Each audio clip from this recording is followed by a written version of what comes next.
Sobre buscar na fonte. E a fonte me diz que existe uma luz e que existe possibilidade de todos nós termos uma luz de Deus brilhando na nossa vida. E o mais interessante dessa luz é que quando eu permito que essa luz brilhe, eu começo a influenciar a luz de outras pessoas também. E a luz de outras pessoas começam a brilhar. E quando a luz de mais pessoas brilham, as pessoas que estão do lado dessas pessoas em que a luz está brilhando, a luz delas também começa a brilhar. Você que tem o seu aparelho, deixa a luz do seu aparelho brilhar agora. E enquanto a luz do seu aparelho brilha, enquanto a luz do meu aparelho está brilhando, nós já passamos a ter um outro contorno do que antes estava tudo escuro. E quando todos nós permitimos que a nossa luz brilhe, o mundo se torna um local iluminado. Assim é com a palavra de Deus. Quando eu permito que a minha luz brilhe, eu permito que o mundo seja um local iluminado pela palavra de Deus. Hoje nós vamos falar sobre buscar na fonte, os que buscam na fonte. A mensagem de Deus nesta noite vai vir em forma de um vídeo, que eu gostaria que você prestasse bem atenção nos momentos em que nós assistiremos ao vídeo que será transmitido para que todos assistam. Olá pessoal, tudo bem? Que bom que você está participando desta semana de oração. Hoje mais um tema especial. Vamos falar sobre os que buscam na fonte. Essa é a geração diferente, a geração que você faz parte. E em nome de Jesus nós vamos deixar que essa mensagem entre bem dentro do nosso coração. Me acompanhe.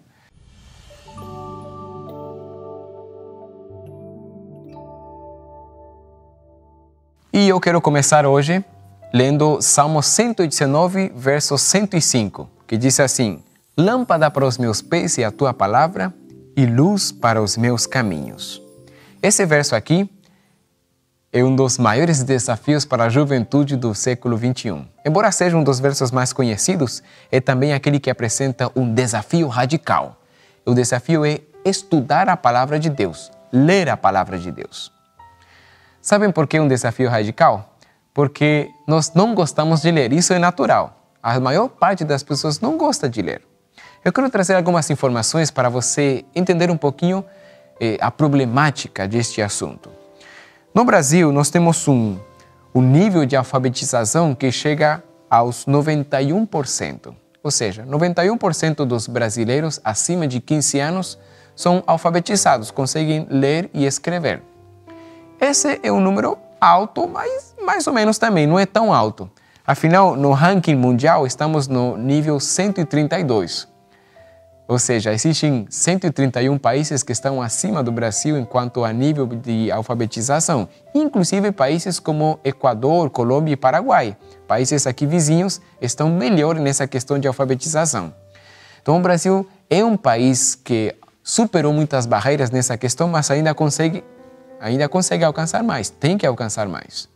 Mas o que mais me preocupa não é tanto o nível de alfabetização, mas é o nível de analfabetos funcionais que existe no país. O que seria um analfabeto funcional? É uma pessoa que sabe ler e sabe escrever, porém não consegue interpretar um texto. Ou seja, apenas tem conhecimentos rudimentares enquanto escrita e leitura. Mas se colocar um texto já com várias orações, ele tem dificuldade de interpretar o que está escrito no texto. O nível de analfabetos funcionais no país é 1 de cada 4. Isso quer dizer, então, que de cada 4 brasileiros, 1 tem dificuldade de interpretar texto, ou seja, é um analfabeto funcional. 1/4 da população brasileira não lê ou tem dificuldades para ler. Isso é um número assustador, isso é complicado. E a média de leitura de livros por ano no Brasil está em 1,7 por ano. Ou seja, cada pessoa lê 1,7 livros por ano, não chega nem a 2 livros. Isso é muito baixo se consideramos que muitos livros acadêmicos entram dentro desses números. Os países que leem mais ou menos um nível bom conseguem ler de 6 a 7 livros por ano, é a média de leitura das pessoas. Então, o fato é que a maior parte das pessoas não gosta de ler. E provavelmente você não gosta de ler também. Tem dificuldade de ler, não gosta. Você cai no sono, lê uma página e dorme. Ou você não entende, por isso perde o interesse. Não sei qual é o motivo pelo qual você não está lendo, mas uma coisa você precisa entender. Você precisa criar o hábito de leitura. E eu quero te convencer através de alguns motivos. O primeiro motivo que eu quero te mostrar é o seguinte. Quando você lê, você consegue expandir a sua mente. Toda vez que você lê, o seu cérebro trabalha. E quanto mais trabalha o teu cérebro, o cérebro é igual a qualquer outro músculo do nosso corpo. Quanto mais ele se exercita, mais ele se expande e mais consegue atingir um nível superior. Por isso, ler expande a tua mente mais do que qualquer outra coisa, inclusive mais do que assistir vídeos, mais do que mexer no celular. Isso é fato, certo? Segundo motivo é que a leitura potencializa a memória. Quando nós lemos, nós temos que guardar personagens, temos que gravar cenas, locais, tudo isso é gravado na nossa memória para que possamos entender a sequência da história, a sequência da leitura. Então, quanto mais você lê, mais você exercita a sua memória. A leitura também melhora o seu vocabulário. Porque quando lemos, estamos em contato com palavras diferentes que nós não usamos no dia a dia. Estamos em contato com culturas diferentes. Estamos em contato com níveis culturais diferentes, níveis educacionais diferentes. Isso te permite enriquecer o teu vocabulário e também a formação de frases, a tua expressão melhora muito através da leitura. A leitura também é a principal fonte de alimento espiritual. E nesse ponto eu quero me deter um pouco. Quando nós lemos a palavra de Deus, ou livros que tenham como referência a palavra de Deus, nós estamos alimentando a nossa vida de forma espiritual, estamos colocando conteúdo espiritual na nossa existência. E isso é necessário. Existe uma escritora americana muito interessante, que ela, muito sábia, muito guiada por Deus, ela fala as seguintes palavras. Como poderoso meio de educação, a Bíblia não tem rival. Coisa alguma comunicará tanto vigor a todas as faculdades como quererem os estudantes apanhar as estupendas verdades da revelação. Então, se tem alguma coisa que vai expandir a tua mente e vai te ajudar espiritualmente, é a leitura da Bíblia, isso mesmo, da Palavra de Deus. E ela diz assim também, Deus deseja que o homem exercite suas faculdades de raciocínio e o estudo da Bíblia fortalecerá e enobrecerá a mente como nenhum outro estudo o pode fazer. Que maravilha! Então, o estudo da Bíblia fortalece e enobrece as capacidades mentais. E você está lendo a Bíblia? Você consegue ler a Bíblia? Ou você não tem o hábito de leitura e toda vez que pega alguma coisa para ler, você dorme ou você perde o interesse? Então, eu quero te mencionar algumas dicas de como criar o hábito da leitura. Primeira dica. Escolha para a sua leitura, para iniciar a sua leitura e criar esse hábito, livros que falem de assuntos do seu interesse. Então, por exemplo, se você escolher um livro de 600 páginas que fale sobre os 4 cavalos do Apocalipse, tenha certeza que você gosta desse assunto, senão você vai desanimar quando chegar na página número 20, não vai conseguir ler mais. E pior, você vai ficar com trauma de livros grandes. Então, se você gosta dos 4 cavalos do Apocalipse, então leia esse livro, senão não... É uma dica muito simples, básica, mas acredite, a maior parte das pessoas erra justamente nesse ponto. Se você for ler a Bíblia, você vai entender que a Bíblia é dividida em várias partes. Temos livros históricos, temos livros poéticos, temos livros proféticos, temos livros que falam sobre a história de pessoas que contam referente a isso. Então você precisa focar naquilo que você achar melhor. Por exemplo, você gosta de poesia? Começa lendo partes da Bíblia que falem sobre poesia. Você gosta de profecia, de números, de saber o que vai acontecer no futuro? Então procura os livros proféticos. Se você gosta, por exemplo, de comida, então procure livros que falem sobre culinária. Se você gosta de exercícios físicos, procure essa área de conhecimento. Essa é a dica principal. Você tem que ler alguma coisa que seja do seu interesse, que te chame a atenção. Ao contrário, você perde o interesse e dorme facilmente, ou perde o interesse facilmente. Quando precisamos criar o hábito da leitura, precisamos iniciar com algo que seja do nosso interesse. Outra dica que eu quero dar para você é sempre carregar um livro na sua bolsa ou na sua mochila, sempre estar com um livro. Aí quando você tiver um intervalo, por exemplo, esperando na fila ou dentro de um transporte público, em algum momento do dia que você tiver um espaço de tempo, então pega seu livro e começa a ler. E aproveita esses retalhos de tempo. Porque às vezes se você esperar até ter tempo suficiente livre para ler, geralmente quando você tem tempo livre, você vai fazer outra coisa, não vai ler.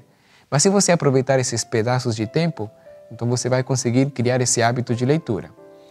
Se tem uma coisa que atrapalha a leitura, é o celular ou outros meios tecnológicos, o computador, a internet, essas coisas atrapalham a leitura. Porque a gente às vezes prefere assistir um vídeo do que ler, ou a gente prefere mexer no celular do que estar lendo. Já pensou se você colocasse um dia, fizesse as contas de quantos minutos você mexe no celular durante o dia? Um pouquinho aqui, um pouquinho lá. Se você juntasse todos esses retalhos de tempo em que pegou o celular e mexeu nele, você vai ver que a quantidade foi bem grande. E se bem que na internet nós lemos e nós escrevemos bastante, mas fazemos isso sem profundidade. Talvez nós estamos vivendo numa geração que lê muito e escreve muito, mas sem profundidade.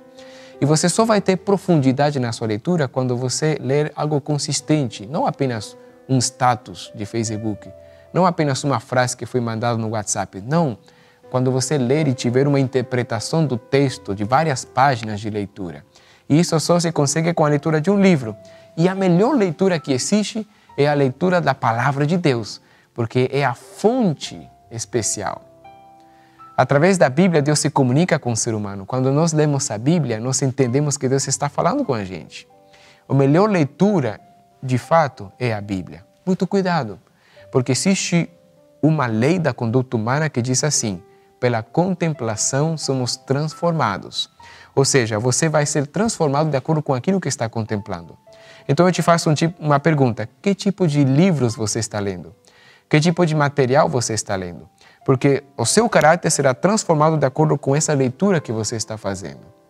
Por isso, não há nada igual à Bíblia para poder preencher a nossa mente e a nossa vida. Nada se iguala à leitura da Bíblia, porque é ali que nós encontramos o fundamento para tudo. Então quero te fazer um convite. Que tal você buscar na fonte, na Palavra de Deus, o alimento espiritual para a tua vida?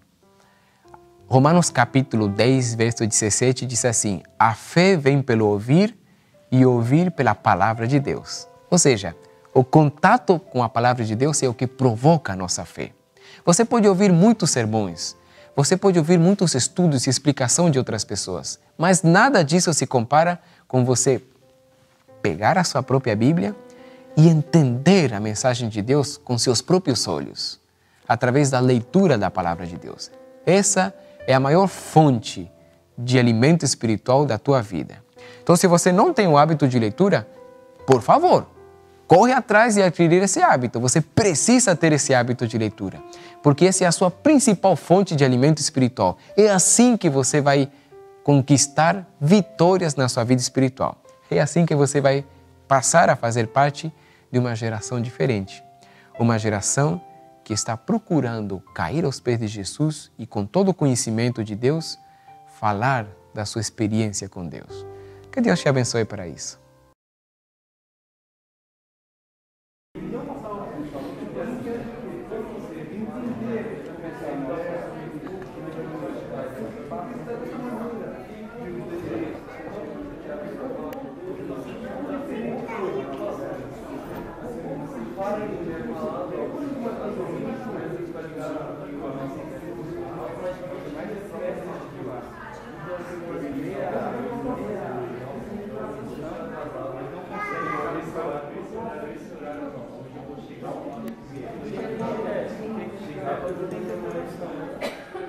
Dentro disso, o que vocês pensam que seriam os malefícios, então, de não entender essa interpretação da Bíblia?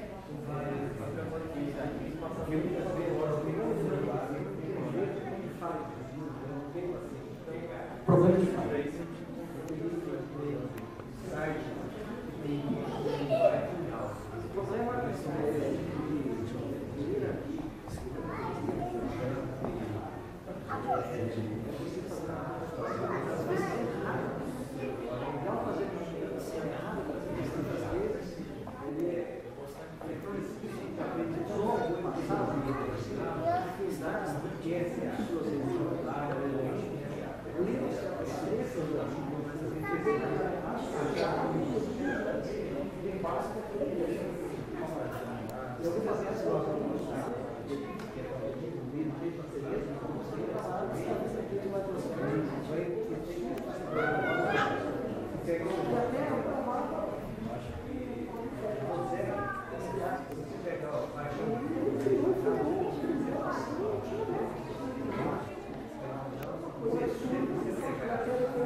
Pessoal, o debate está tão gostoso, né?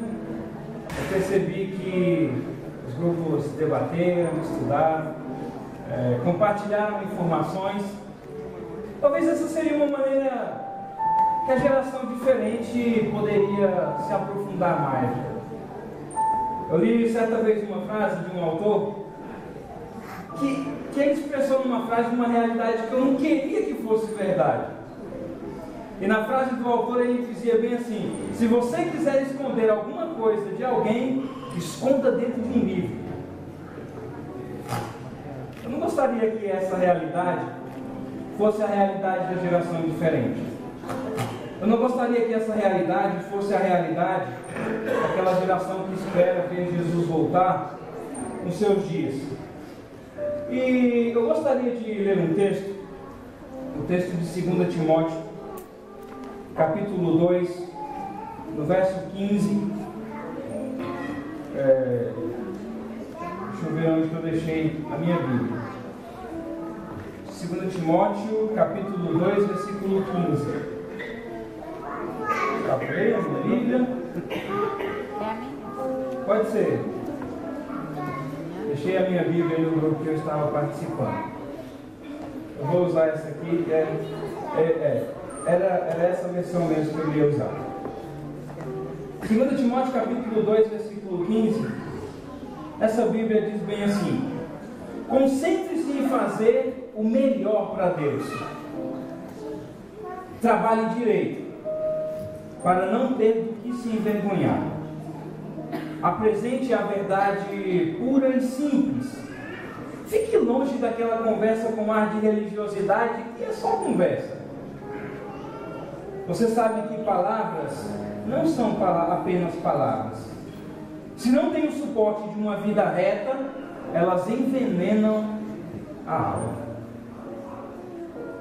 Meus amigos, esse mesmo texto em outras versões está escrito bem assim: procure apresentar-te diante de Deus como obreiro que não se envergonha, que não tenha do que se envergonhar e que não seja reprovado pela palavra de Deus.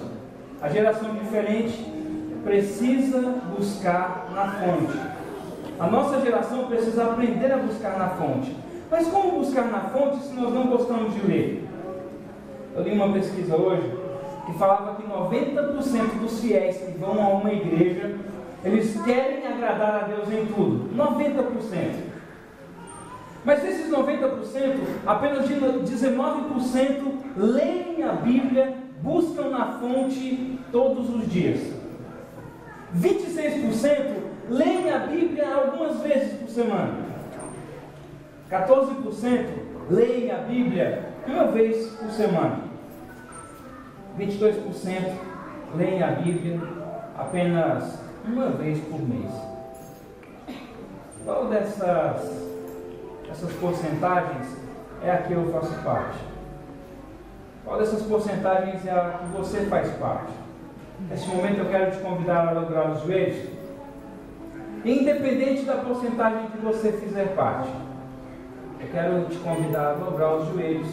E você vai pedir a Deus forças, ajuda, inspiração para buscar direto na fonte. Vamos dobrar os nossos joelhos e cada um vai orar por si.